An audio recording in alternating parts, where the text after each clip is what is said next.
Bonjour à tous et à toutes. Aujourd'hui, nous allons aborder un sujet très important qui concerne le monde entier et qui présente un obstacle pour l'humanité. Celui-ci est le coronavirus ou ce que l'on appelle le Covid-19. Les coronavirus sont une grande famille de virus qui provoquent des maladies qui vont du simple rhume à des maladies plus graves telles que le syndrome respiratoire du Moyen-Orient, MERS-CoV, et le syndrome respiratoire aigu sévère, SRAS-CoV. Un nouveau coronavirus nCoV correspond à une nouvelle souche qui n'a pas été identifiée chez l'homme précédemment.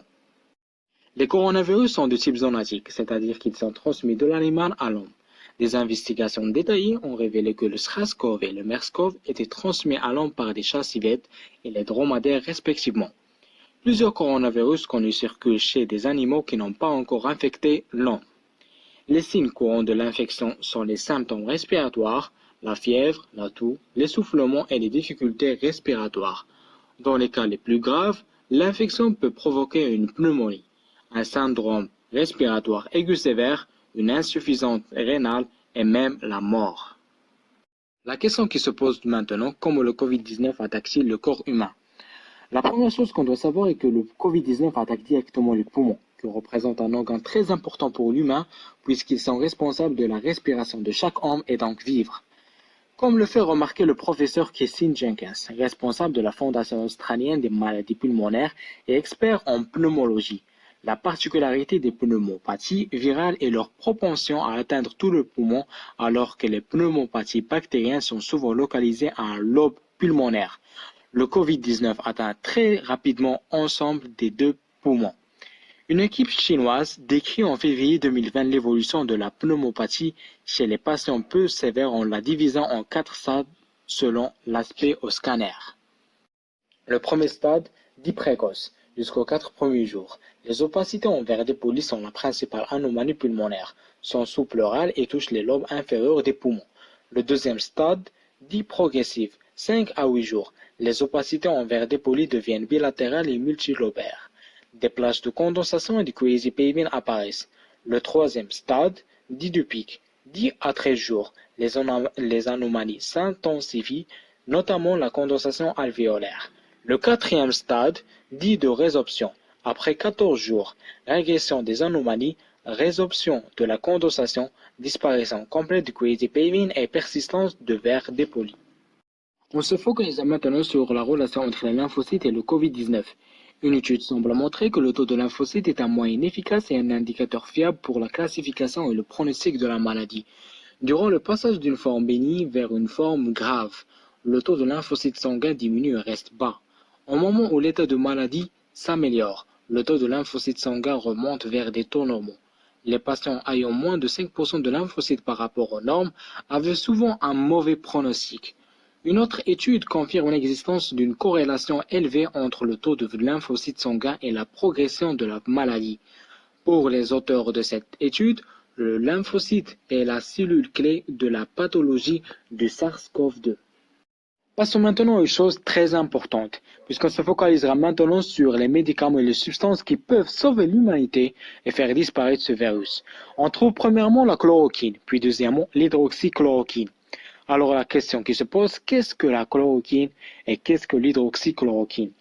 La chloroquine est une molécule avec laquelle sont conçus des traitements préventifs et curatifs contre le paludisme, tels que la nivaquine, commercialisée par le laboratoire Sanofi, utilisée depuis 70 ans. La chloroquine n'est plus systématiquement prescrite seule car elle est jugée inefficace dans certaines régions du monde. Ce médicament a l'emploi thérapeutique limité de moins en moins produit. Un de ces dérivés, l'hydroxychloroquine, est utilisé contre certaines maladies auto-immunes comme le lupus. Il s'agit de deux médicaments distincts, mais dont la molécule est proche. Le deuxième semble privilégié lors des essais sur des patients, car il risque de créer moins d'effets secondaires graves. La confusion est amplifiée par le fait que les médias utilisent parfois le terme chloroquine pour parler de son dérivé, l'hydroxychloroquine. La question qui se pose maintenant, y a-t-il des effets secondaires indésirables à la prise de la chloroquine ou de l'hydroxychloroquine? La chloroquine est considérée comme une substance plutôt bien tolérée dans la lutte contre le paludisme, surtout lorsque le traitement est pris sur une courte durée. Divers effets indésirables existent, comme pour n'importe quel médicament. Il s'agit, dans les cas les plus fréquents, de nausées, démangeaisons ou vomissements. Les douleurs gastriques peuvent parfois être atténuées en prenant des médicaments pendant les repas. Des contre-indications existent, notamment pour les personnes atteintes de psoriasis ou en cas de prise d'autres traitements médicaux en parallèle, ainsi que des risques d'intoxication, en particulier en cas de surdosage, entraînant des troubles cardiovasculaires qui peuvent être mortels. La chloroquine ne peut donc être considérée comme une substance inoffensive qu'on pourrait prendre sans avis médical dans l'espoir de guérir du Covid-19. Plusieurs médecins alertent sur les risques de l'automédication, alors qu'un homme est mort en Arizona après avoir ingéré de lui-même du phosphate de chloroquine, un produit utilisé pour nettoyer les vitres des aquariums. L'hydroxychloroquine, de son côté, présente des risques d'effets secondaires fréquents, comme une perte partielle de l'acuité visuelle, des maux de tête et des troubles digestifs, selon la base de données gouvernementale des médicaments. Plus rarement, elle peut occasionner des hépatites fulminantes, des décollements généralisés de la peau ou encore des insuffisances cardiaques pouvant entraîner la mort. Pour la question de la présence de tout petits éléments du VIH dans le Covid-19, celui-ci a été démenti et expliqué par l'AFP, le virologue Étienne Simon-Laurier de l'Institut Pasteur à Paris. Pour lui, cela est aberrant et n'a pas de sens. Ce sont de tout petits éléments que l'on retrouve dans d'autres virus de la même famille, d'autres coronavirus dans la nature. Ce sont des morceaux du génome qui ressemblent en effet à plein de séquences dans le matériel génétique de bactéries, de virus et de plantes. Pour éviter ce virus, il existe des recommandations standards pour prévenir la propagation de l'infection qui comprennent le lavage régulier des mains, le fait de se couvrir la bouche et le nez lorsqu'on tousse et éternue, la cuisson complète de la viande et des œufs. Éviter tout contact étroit avec toute personne présentant des symptômes de maladies respiratoires telles que la toux et les éternuements. C'est souvent les grandes crises qui révèlent les grandes nations. Face à la pandémie du Covid-19, le Maroc a répondu en bloc sous la conduite de Sa Majesté Mohamed VI.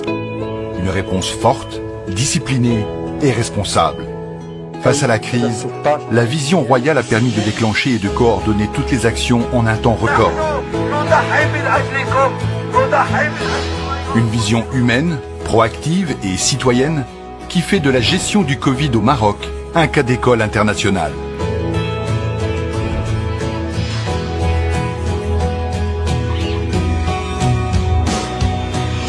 Pour lutter contre la propagation du virus, le Maroc a adopté une série de mesures courageuses et difficiles à la fois.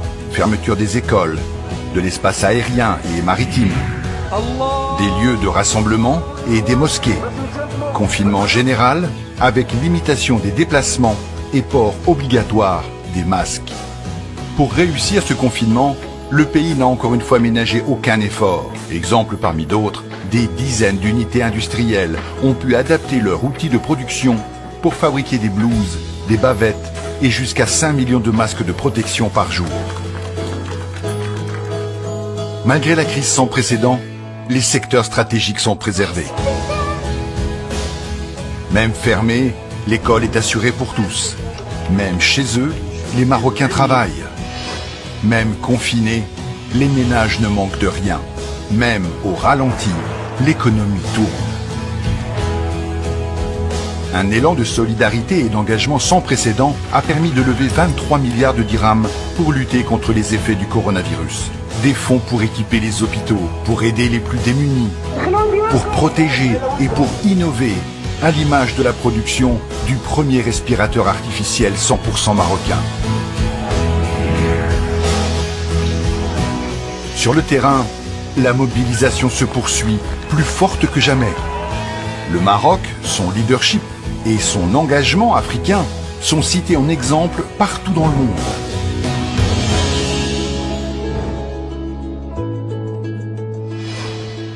Dans l'histoire récente du royaume, l'épisode du Covid-19 restera sans doute parmi les plus douloureux, mais aussi parmi ceux qui ont révélé au monde la force et l'unité d'une nation.